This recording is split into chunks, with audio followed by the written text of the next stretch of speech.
நம்ம கம்பெனியோட இஃப்தார் மீட்டுக்கு போயிட்டுருக்கோம். அதுதான் கிளம்பிட்டு இருக்கேன். போயிட்டு அப்புறம் அப்டேட் பண்றேன்.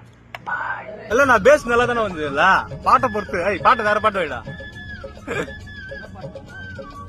ஏதாவது ஒரு நம்ம குத்து சாங்கா வை.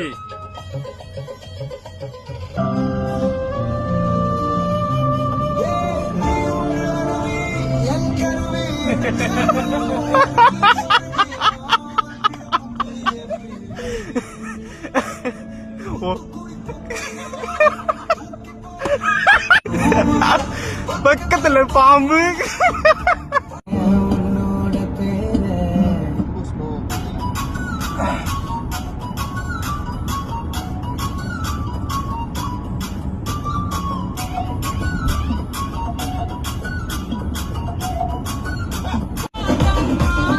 Therapy massage தெரப்பியா?